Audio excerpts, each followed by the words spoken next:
you're looking at something unusual. Not me, it's that. This area of bare sandy ground tucked away in the northwestern end of Budby South Forest.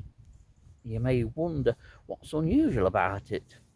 Well, it's what was buried here years ago by the army, because Budby South Forest used to be a Ministry of Defence training ground, and at some time they dumped all the cordite in the ground here and covered it over and promptly forgot about it. But a couple of years ago they were asked to remove it, and it must have cost them millions, lots of work, and it took in the end probably about 2 years for it all to be done, and we were left with this. But this area of ground has always been unusual and in a way interesting to me, because it's always been largely sort of free of vegetation. There were some scrappy bits of fescues that used to grow here, but largely it was open ground, open sandy ground. And with some of the invertebrates that you'd find in good numbers on Budby South Forest, you would have expected this area to have been full of them. The species that comes to mind is the minotaur beetle, whose holes you can walk past and see all over Budby South Forest, and especially where the ground is sandy. You'll be hard pressed to find a single minotaur hole anywhere on this area. And it's always been like that, and the reason is the cordite that the army buried years ago.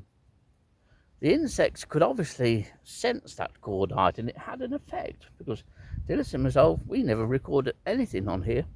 And bear in mind, oil beetles were found within a few yards of this area. We expected oil beetles to be all over the shop here, but they weren't. We never recorded one here. And minotaurs were the prime example of invertebrates avoiding this spot like the plague. It's been a year since the army left this spot, once the work had been finished, and yes, this is a great area of habitat, but I fear that it's still not going to be used by invertebrates. It will be interesting to see whether invertebrates do eventually start to use this, even especially after the cordite has supposedly been removed. There must still be traces of cordite within this sandy soil.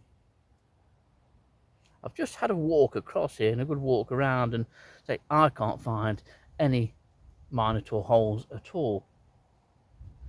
Go just off the line of fence posts and you can start and find them. And oil beetles, no. But one of the most surprising things is that it's also devoid of a lot of solitary bees and solitary wasps. Where the banks are quite steep, which is the outer limits of where the infected or soil was removed, you can get some invertebrate activity, and there are some nest holes of solitary bees and wasps, but you'll be hard pressed to find any in here. You would think it would be lathered in Hymenoptera, but apparently not so. It's something I'm going to keep an eye on, but I think that despite the cordite being removed, there's still a large element of it in the soil. It's surprising because cattle use it, sheep use it, so there's lots of dung left behind, and that dung doesn't seem to have the holes in it and the aphodious dung beetles that it should have. There's a few flying today. We're on the 22nd of February today, and it's now pleasantly warm now the sun's come out. But I wouldn't be at all surprised if for the rest of this year and the years coming, this area sees virtually no insect activity at all.